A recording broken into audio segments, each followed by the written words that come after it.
Hello, everyone. My name is Willem. I'm with a company called Optimal Solutions, which I always find is a embarrassingly creative name.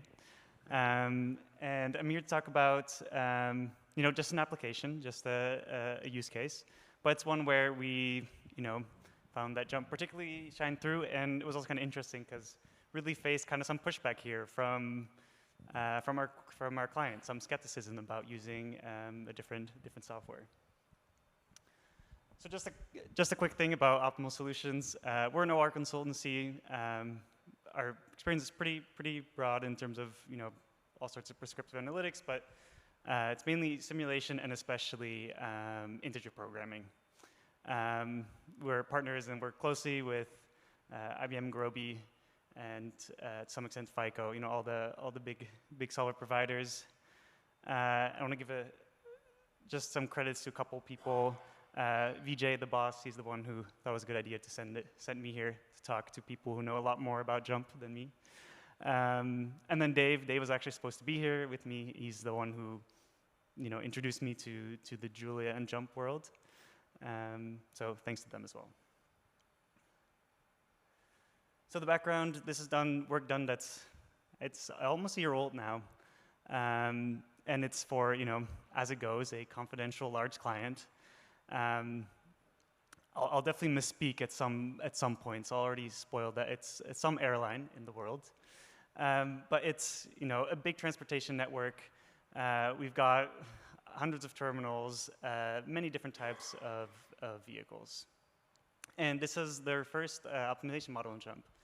JuMP was starting to make its way into the company more through just like data processing tasks, but we pointed that to optimization as well. So I'm just going to explain the problem at a high level, starting with explaining a couple terms. You can imagine that creating a schedule for such a big network, it takes a long time. It starts off rough, abstract, and then this tentative schedule gets passed on from model to model, each one adding a bit more specificity. So it gets more accurate as time goes on. So at this point, every trip has been defined. It's got an origin, destination, departure time, arrival time. And then there's this concept of turns. And turns is just a layover, not for the passengers, but for the planes. So it's really a matching between an arrival and a departure. And once you've connected all your trips, you have a string of trips, and that really defines the itinerary for your vehicle. And turns are important because they define ground time. And ground time is really important because it provides a type of padding, right? If you have 0 ground time between 2 trips, any delay in that first trip is going to get propagated right onto that second one. That literally happened to me on my way here. And you see this where you have these cascading delays. And that's why ground time is important. However, you can't just give every trip the ground time, all the ground time that it wants. A plane on the ground is a plane that's not making money, and you need to make sure that you create a schedule that you can actually cover with the limited fleet size that you have. So the problem statement is that we can't, the fleet size is fixed, we can't create more ground time. But what we can do is deal with that resource a little bit more strategically. We can distribute it, we can allocate it more towards, allocate more ground time towards trips that tend to be delayed. The network planners insist on giving us that information in this form. It's just you have an origin-destination pair, a time window, and a fleet type, and then how much extra ground time you'd ideally want to give. No ML involved there, which might bother some of you, but it's whatever the users, the network planners want. So the incumbent approach in this case was just last in, first out. It does make sure that your connections are tight and that you can fly the schedule with your fleet. But of course, it's a bit overly simplistic. There are kind of later operational models that add more sophistication to that, but we want to give those models a bit of a better starting point at this point in the planning process. So our team kind of divided up into 2 different strategies. One of them was to add ground time awareness to what I'll just call the retiming model.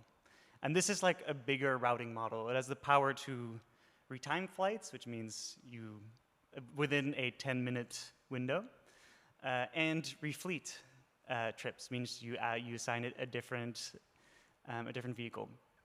And that gives this model a lot of power to shift things around in the network and try and really give that ground time to the flights that need it. The second approach, and that's the one that I worked on and where we ended up turning to JuMP, is to not worry about trips, but to just change the turns, and that's it. And with some effort, we were kind of able to find a way that we could solve this independently at each terminal or at each airport. So you get this much easier, and so you kind of decouple, you're able to build your turns without having to worry about what happens at other terminals, at other places in the network. So this is kind of where JuMP came in. What we ended up with is we're able to, we have all these matching problems to build turns, match arrivals and departures, and we can solve one per hub, or not just hub, but airport, and per vehicle type. And so you end up with a lot of different integer programs. Each of them were quite simple, and most of them could be solved very, very quickly. So we just had a lot of data processing because it's still a really big network. Lots of problems, but each one was relatively easy. So we had a relatively high model build time compared to solve time. So that's where we were kind of like, okay, let's switch from doing our prototyping in Python, in DocPlex, and switch to JuMP and perhaps show this client of what it can do. That did come with its challenges, however. I think, as developers, you guys are all very much aware of what are the pros and cons of JuMP and what you like about it. You guys are probably all very biased, given that you're here. But then there's also kind of a level up, the managers, the people who are more involved in the business, that have kind of different worries. And this is all from my boss. Luckily, I'm kind of shielded from all this stuff. But what they're mainly concerned about is their employees, is their workforce. They're like, well, we have dozens of developers in our company.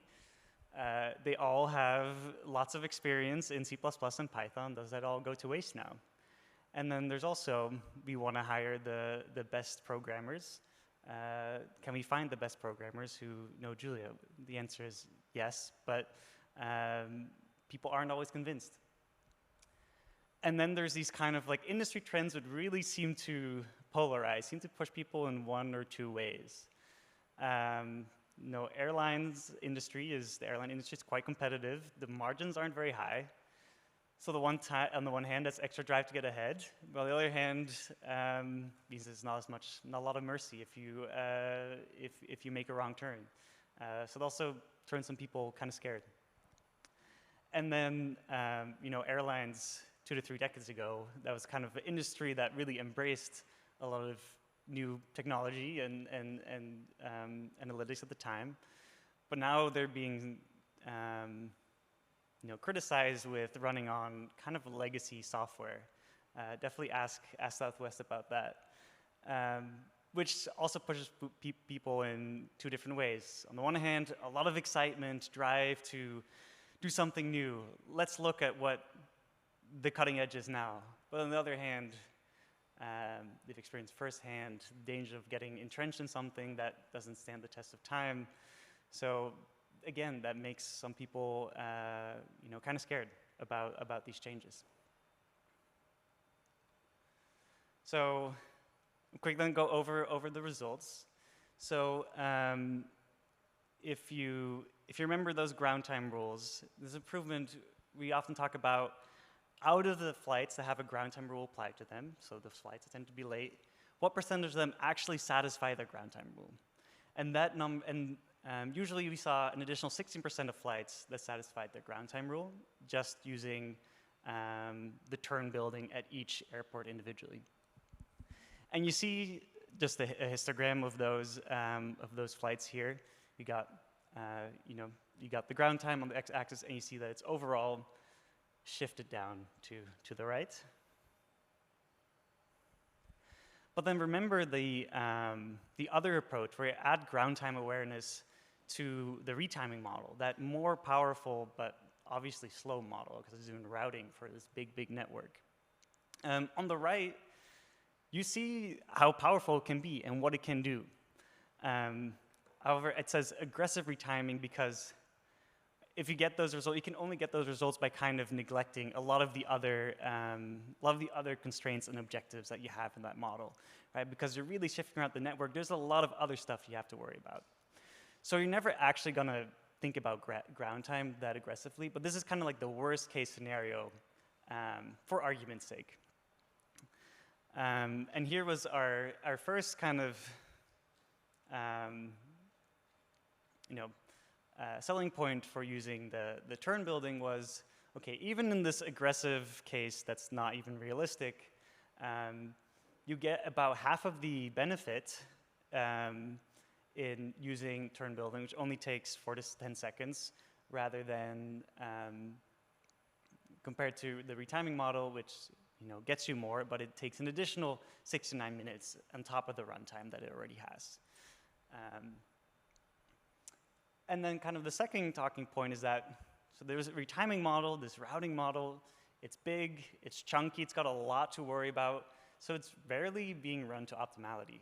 So at the end, there's still some juice to squeeze out. There's still some extra ground time that you could shift around. So it doesn't hurt if you still do the turn building and see if there's some extra gain you can get just by messing with the turns. And here we really wanted to make the argument of like some extra juice, and it barely takes any time. Like you'll barely notice it. That's the argument we wanted to be able to make to the network planners. And that's why we had this goal of being able to run it in under 10 seconds. We were able to do that after we switched to JuMP. So that was cool, and definitely kind of, for me, I mean, it's early career, but for me, the first time seeing that the break wasn't the formulation or the solver, but actually the programming, or the programming language, the modeling language that made the difference. But even that wasn't necessarily enough. There's still to convince everyone, every piece of optimization software or of every optimization model lives in a broader code base. So it was really interesting to see those challenges there as well. And yeah, that was it. Let me know if there's any questions.